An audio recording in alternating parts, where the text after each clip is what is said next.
Welcome to Bite at a Time Books, where we read you your favorite classics one bite at a time. My name is Bree Carlile, and I love to read, and wanted to share my passion with listeners like you. Be sure to follow the show on your favorite podcast platforms so you get all the new episodes. Or you can follow the show on YouTube, where we have playlists for all the stories. You can find us on all the social medias at Bite at a Time Books, or on our website, biteatatimebooks.com, where you can also sign up for our newsletter for more information on what we're reading and what's coming next for the podcasts. We're a part of the Bite at a Time Books Productions Network. If you'd also like to hear what inspired your favorite classic author to write their novels, and what was going on in the world at the time, check out the Bite at a Time Books Behind the Story podcast, Tuesdays, wherever you listen to podcasts. Today we'll be continuing The Adventures of Sherlock Holmes by Arthur Conan Doyle. The 5 Orange Pips. Bite 1.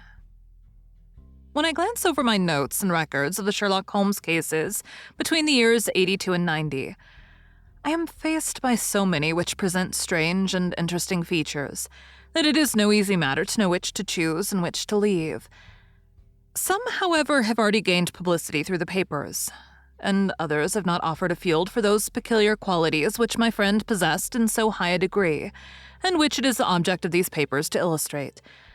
Some, too, have baffled his analytical skill, and would be, as narratives, beginnings without an ending, while others have been partially cleared up, and have their explanations founded rather upon conjecture and surmise than on that absolute logical proof which was so dear to him. There is, however, one of these last which was so remarkable in its details and so startling in its results that I'm tempted to give some account of it in spite of the fact that there are points in connection with it which never have been and probably never will be entirely cleared up. The year 87 furnished us with a long series of cases of greater or less interest, of which I retain the records. Among my headings under this one 12 months, I find an account of the adventure of the Paradol Chamber, of the amateur mendicant society who held a luxurious club in the lower vault of a furniture warehouse, of the facts connected with the loss of the British bark Sophie Anderson, of the singular adventures of the Grice Pattersons in the island of Uffa, and finally of the Camberwell poisoning case. In the latter, as may be remembered, Sherlock Holmes was able, by winding up the dead man's watch, to prove that it had been wound up 2 hours before, and that therefore the deceased had gone to bed within that time, a deduction which was of the greatest importance in clearing up the case. All these I may sketch out at some future date, but none of them present such singular features as the strange train of circumstances which I have now taken up my pen to describe. It was in the latter days of September, and the equinoctial gales had set in with exceptional violence. All day, the wind had screamed and the rain had beaten against the windows, so that even here in the heart of great handmade London, we were forced to raise our minds for the instant from the routine of life, and to recognize the presence of those great elemental forces which shriek at mankind through the bars of his civilization, like untamed beasts in a cage. As the evening drew in, the storm grew higher and louder, and the wind cried and sobbed like a child in the chimney. Sherlock Holmes sat moodily at one side of the fireplace, cross-indexing his records of crime, while I, at the other, was deep in one of Clark Russell's fine sea stories until the howl of the gale from without seemed to blend with the text, and the splash of the rain to lengthen out into the long swash of the sea waves. My wife was on a visit to her mother's, and for a few days I was a dweller once more in my old quarters at Baker Street. "Why," said I, glancing up at my companion, "that was surely the bell. Who could come tonight? Some friend of yours, perhaps?" "Except yourself, I have none," he answered. "I do not encourage visitors." "A client, then?" "If so, it is a serious case. Nothing less would bring a man out on such a day and at such an hour. But I take it that it is more likely to be some crony of the landlady's." Sherlock Holmes was wrong in his conjecture, however, for there came a step in the passage and a tapping at the door. He stretched out his long arm to turn the lamp away from himself and towards the vacant chair upon which a newcomer must sit. "Come in," said he. The man who entered was young, some 22 at the outside, well-groomed and trimly clad, with something of refinement and delicacy in his bearing.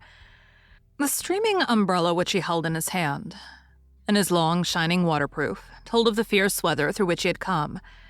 He looked about him anxiously in the glare of the lamp, and I could see that his face was pale and his eyes heavy, like those of a man who's weighed down with some great anxiety.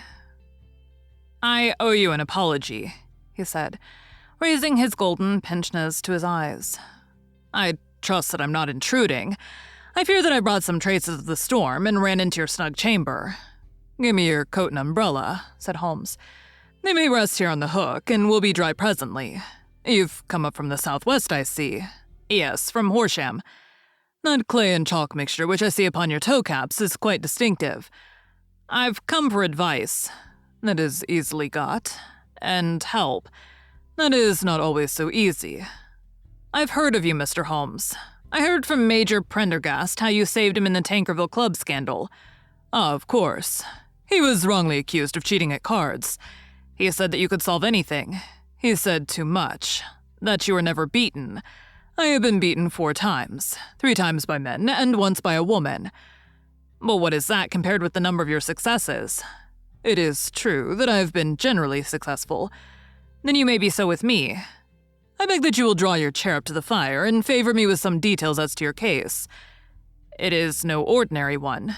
None of those which come to me are. I am the last court of appeal. And yet I question, sir, whether in all your experience you've ever listened to a more mysterious and inexplicable chain of events than those which have happened in my own family." "You fill me with interest," said Holmes. "Pray, give us the essential facts from the commencement, and I can afterwards question you as to those details which seem to me to be most important."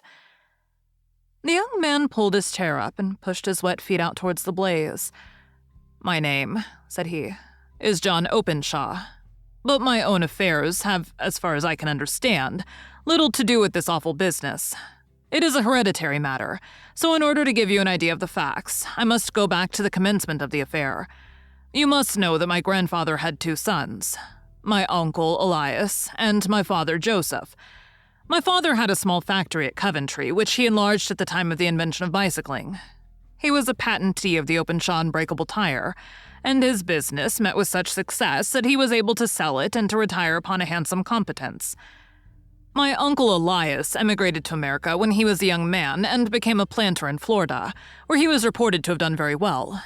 At the time of the war, he fought in Jackson's army, and afterwards under Hood, where he rose to be a colonel. When Lee laid down his arms, my uncle returned to his plantation, where he remained for 3 or 4 years. About 1869 or 1870, he came back to Europe and took a small estate in Sussex, near Horsham. He had made a very considerable fortune in the States, and his reason for leaving them was his aversion to the Negroes and his dislike of the Republican policy in extending the franchise to them. He was a singular man, fierce and quick-tempered, very foul-mouthed when he was angry, and of a most retiring disposition. During all the years that he lived at Horsham, I doubt if ever he set foot in the town. He had a garden and 2 or 3 fields round his house, and there he would take his exercise, though very often for weeks on end he would never leave his room. He drank a great deal of brandy and smoked very heavily. But he would see no society and did not want any friends, not even his own brother. He didn't mind me. In fact, he took a fancy to me. For at the time when he saw me first, I was a youngster of 12 or so. This would be in the year 1878, after he had been 8 or 9 years in England. He begged my father to let me live with him, and he was very kind to me in his way. When he was sober, he used to be fond of playing backgammon and draughts with me, and he would make me his representative, both with the servants and with the tradespeople, so that by the time that I was 16, I was quite master of the house. I kept all the keys and could go where I liked and do what I liked, so long as I did not disturb him in his privacy. There was one singular exception, however, for he had a single room, a lumber room up among the attics, which was invariably locked, and which he would never permit either me or anyone else to enter. With a boy's curiosity, I've peeped through the keyhole, but I was never able to see more than such a collection of old trunks and bundles as would be expected in such a room. One day, it was in March 1883, a letter with a foreign stamp lay upon the table in front of the colonel's plate. It was not a common thing for him to receive letters, for his bills were all paid in ready money, and he had no friends of any sort. "From India," said he as he took it up. "Pondicherry postmark. What can this be?" Opening it hurriedly, out there jumped 5 little dried orange pips, which pattered down upon his plate. I began to laugh at this, but the laugh was struck from my lips at the side of his face. His lip had fallen, his eyes were protruding, his skin the color of putty, and he glared at the envelope which he still held in his trembling hand. "KKK," he shrieked, and then, my God, my sins have overtaken me." "What is it, uncle?" I cried.